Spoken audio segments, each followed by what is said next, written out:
Welcome to part one of the Sc-Fi Styrene Addiction UK Community Bladder Cancer Awareness Group Build. That was a bit of a mouthful.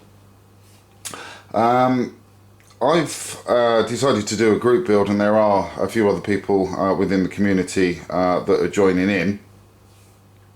Mainly because a friend of mine, his father passed away not so long ago from bladder cancer. And I just really wanted to bring awareness to this horrible disease. I'm not saying that it's any worse than any other type of cancer that there is out there, but I've never seen a group build for bladder cancer, so I thought I would go ahead and do one. The rules for this are quite simple, really, to be quite honest. It has to be an out-of-the-box build, so there's no aftermarket parts, no lighting kits, etc. It has to be a street legal vehicle, so no race cars involved. It can have, or it has to have, at least 4 wheels on it, so you know, trucks and everything else are allowed in this build. It has to use the 3 colours as well for the bladder cancer awareness, which is purple, blue and yellow. So that's about it for the rules. I mean, the build itself goes on until it's for 3 months, so it starts today, 1st of April, so it will last until the end of June. So my build for this is the 2010 Ford Shelby GT500 in 1/12 scale. This is truly a large kit. The actual car itself, as you can most probably see there, is 39.6 centimeters in length, so it's absolutely huge. I do actually have 2 of these kits as well, because they were at half price, and I was thinking to myself that a car of this size would be good for lighting, so I do have 2 of them. Obviously this one's going to just be an out-of-the-box build because of the rules in place there for the build, but the other one, which I will build at some point in the future, I'm not going to build it sort of soon. It'll most probably be next year, so I'll do that with the lighting and everything. I've got a few ideas swirling around in my head for that, but for this one it's a straight out of the box build. The actual main body of the car is going to be done in purple, and the interior I'm going to do in the blue and the yellow. I know a few other people are actually going to sort of stick to original colours on the inside of the car, and actually do the 3 main colours on the outside, which is also cool. But yeah, this is a massive kit. If we just turn the box around to the side there, you can see some of the photo art there of the details for the engine, the interior, the underside of the car, and some of the other bits and pieces around the car itself. So this is truly a massive car, and as you can see, the seals on this haven't actually been broken yet, so I'll get those done now, and then we can take a look at the inside of the box and look at all of the parts. So that's it, all of the seals are now broken, and then if we just flip the box back around again. So here we go. This is what we get inside the box itself. So it's actually all in one big bag, so we'll take a look at that in a second. Here are the instructions for the vehicle, the usual kind of paraphernalia that you get in your box. These are the decals by the looks of things. That's upside down, so we get the stripes that go down the middle of the car, various different registration plates as well, different style instrument clusters, and also I think we got one for the radio there by the looks of it, and also one for the climate control, various other little badges, and then we got the side the side decals there that go down the side of the vehicle with the GT500 on there. Lots of other little ones with warnings on, etc. So there's quite a few neat little decals on there that will actually help bring the model alive a little bit more. And the instructions on this, I would imagine, do follow the usual sort of flair for Revell. Let's have a look at the front couple of pages on this. So yeah, I mean, we can see from here straight away that we've got the usual sort of Revell markings of what sprues got what parts on there, and then on the other page we've also got the colours that you need to use, and they would also reference the Revell colours. Most of those I won't be using there because, as I say, this is colours that we need to use for the group build. And then we've got more sprues down there, and then also at the top of there, what looks to be an interesting point is it looks as though you can either have the car slightly raised or slightly lowered at the back end. So that's a good little option to have in your car. But yeah, these parts look quite big actually. Lots and lots of little steps to go on this car. So there you go. Yeah, you can actually have the suspension lowered slightly at the back end by the looks of it, which is kind of cool. And then we've got lots of little instructions on this. I'm not sure how many instructions there are to follow. Let's go to the last page. So there you go. There's 54 instructions to this. I'm not sure how many parts this kit has actually, to be quite honest, but I would imagine it's quite a few. So if we put those in there, we get the main bag open, and then we just start taking out some of the smaller bags. That's it. I'm not going to bother getting the chrome out, but you can actually see there the size of the wheels. So it looks as though these wheels do actually come in two parts. I'm not sure what they are. They could be the exhaust tips actually. We've got the rear light cluster there. As you can see, I mean, that would actually be quite nice to light up. And then we've also got the front headlamps there as well, which would be quite nice to be lit up. And then various other little badges around. We've got the little Cobra badges there. And then I think that could be the filler cap that goes at the back end. I think they're the wing mirrors. But yeah, there's quite a few bits in there that look quite nice.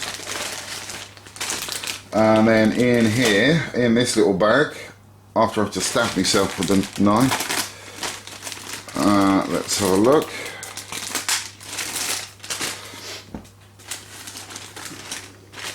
In here we've got one of the door panels, which is quite big,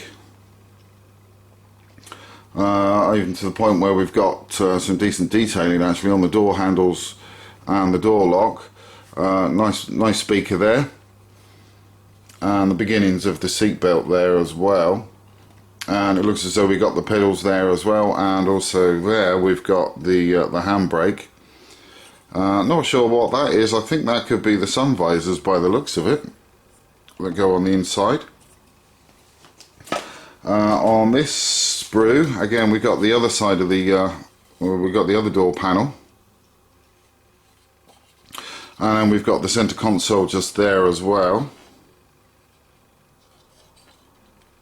So that looks quite good. And then we've got the 3-spoke steering wheel just there. That looks as though that could actually be an indicator stalk or something, I'm not sure. Would really need to pay attention to the instructions when I'm building this.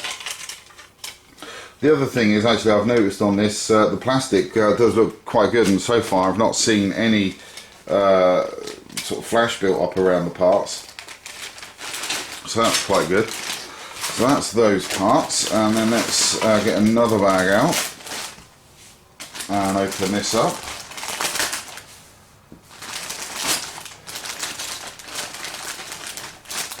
So it looks as though we're going into, if I can get the parts out of the bag, that is.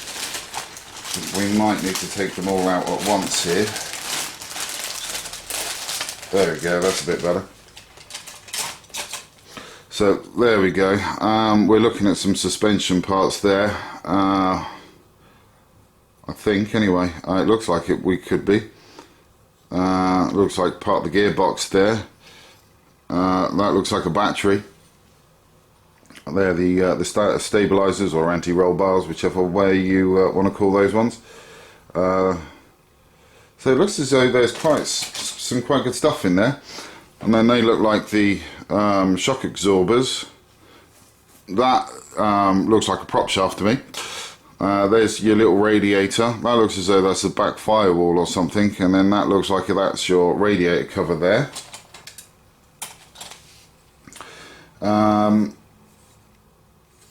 That looks like the front valance actually, that goes under the bonnet. I'm not sure what that is. That could quite possibly go at the bottom of the vehicle. I think that could be the air filter there. Some little hoses, the air filter system, and then that looks as though that's the fan for the radiator. That actually to me does look as though that's the propeller from a submarine, funnily enough. And then let's have a look here on this sprue. Wow, we've got an absolutely massive exhaust system. So it starts off there and then it goes all the way down to there.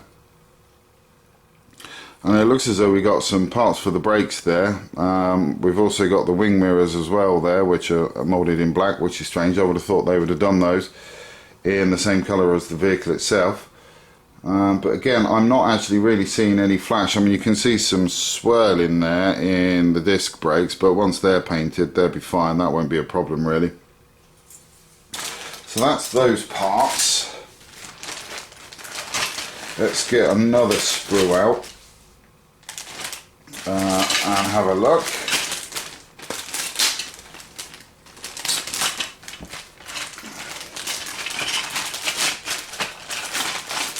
That's fighting me all the way on this one. Right, okay, so in this one we've got all of the seats by the looks of things. So we've got the two front bucket seats, and then we've also got the rear seats. Now what I'm planning on doing with the interior of this is the main body of the seats themselves will be painted blue, and then these parts within here will be painted in the orange, in the yellow, and that will be the same as well for the rear seats as well. So they're a good size, and there's quite a lot of detail on those actually. If you look at the side there, you've got a few details there for levers, etc. You've also got the seat belt buckle there as well. So that looks quite good. And then on this little sprue, we've got the dashboard. So there is quite a lot of detail that's coming through on this, and something you would expect really of a model this size, I guess.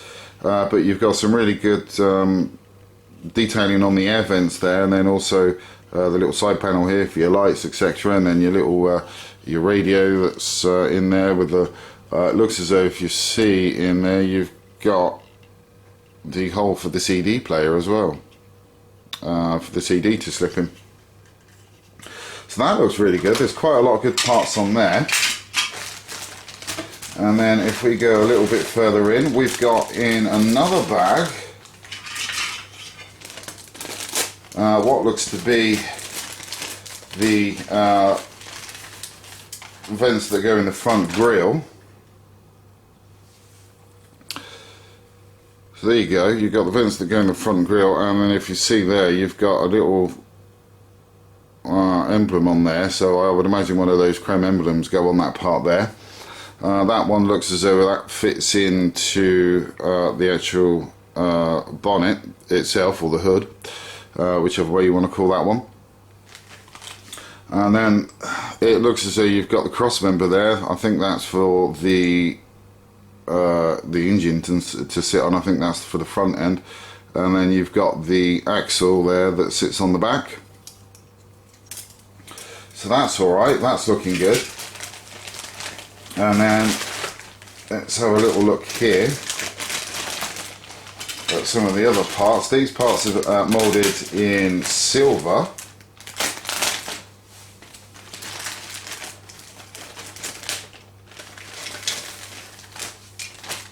So I would imagine they are the second part of the wheels. I would imagine the chrome bit fits into that, just slots into that bit there. But as you can see, that's the actual size of the engine itself. I mean, that's fairly massive. I mean, that's absolutely huge, actually. And there's the other parts to the engine. So that's the headers or something like that. I wouldn't really know. I'm not much of a car guy myself, really, so I don't really know. But we've got some pretty big pulley systems there as well, and that looks as though that's the manifolds, and that would be where all the pumps and the whatnot sit.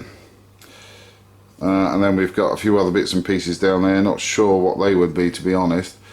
But the good thing is, if you look at that, you can see,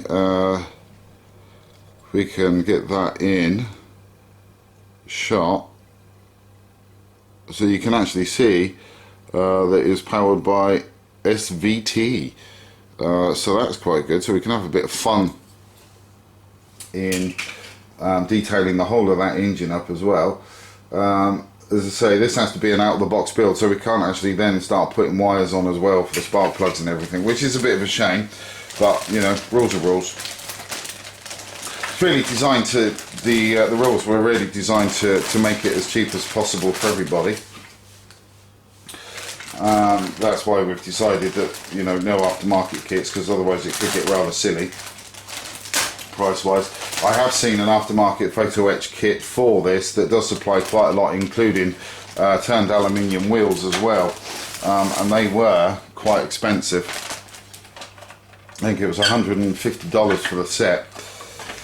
Right, okay, so if we just take out the other small bits that are in the car before we get onto the main body. In here, I'm not going to get them out, but you can see in this bag we've got quite a lot of plastic parts that need to go in. Oh, sorry, clear parts that need to go in. So we've got sort of like little windows there. They would be the headlamp covers. I think by the shape of it, that's the instrument binnacle. I would imagine they're the side lights. There's quite a few other bits and pieces in there actually, and you've also got the windows as well. I will get the tyres out of the bag actually, because these are quite massive. These tyres aren't branded either, but you can actually see there they are quite big, and they got quite a meaty tread pattern on those as well. These are reasonably soft, as you can see, so they'll be quite good to put on the vehicle. And then in this little bag we've got the rear light cluster there, and we've also got the what looks like the tail brake light, and then also the little side markers for the side lights, and then I think this is the rear spoiler as well. Again, I'm not going to get those out of the bag. So this is the actual chassis of the vehicle, and you can see that we can have quite a lot of fun on this actually with the detailing. You've got a lot of wires that are showing through on this kit, and there's also quite a lot of different quite a lot of different textures on there as well. So that's looking quite good. Wires all over the place, which is fantastic. As I say, you can have quite a bit of fun detailing all of those. So really happy with that. And again, I'm still not finding any flash on this at all at the moment. I'm sure I most probably will do when I go to inspect it closely. I found some, well, yeah, there's some markings there actually, a mould line that need to come off, and there's a little sink mark in there just there as well. I've just seen that, so that would need to be dealt with before painting, but that looks good. So then we come into the floor pan of the car itself as well. So you got the back seat, the rear parcel shelf there. That's where the front seats would sit, and then the little carpet mats that you would get in there, and then that's the engine bay, and that looks quite detailed as well. If we just bring the camera right in, there you go, you can see quite a nice little bit of detail in there. And then you got some little hoses, if we can get them in shot actually. Yeah, you can just about see them there. Everything's in black at the moment, but you can see some hoses and whatnot down there, which is fantastic. So we can have a little bit of fun detailing all of the inside of that. And the last part, well, I'll show you the bonnet if I can get the thing off. Unfortunately, it's not a hinged one.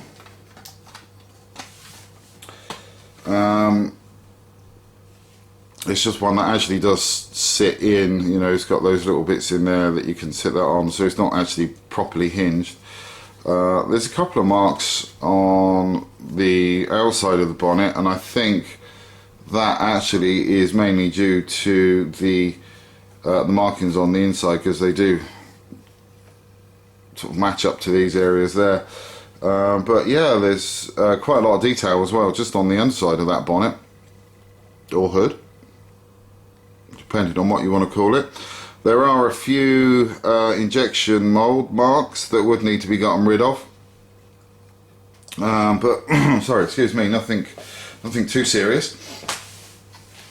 And then this is the size of the car itself. I mean, that is absolutely massive. So that's going to be fun. I mean, I can see actually a few mould lines in the paint. There's one that runs sort of down there and across and up there, which you need to be gotten rid of. But that's fine. That won't take too long. That's not that big of a mark actually, to be quite honest. And there's also, I've just spotted another one, and I don't know whether you'll see it or not in the white plastic, but there is one just there. Yeah, you can see it just about. So that need to be gotten rid of. But there's a lot of scope on this car for painting. There are a few swirls in the paintwork, on the in the plastic, but nothing worth writing home about. And again, you know, once that's painted, you won't see it anyway. And that's what the inside looks like. And there's a few injection mold marks on there as well. So we've got a couple that are actually indented and two that are lipped.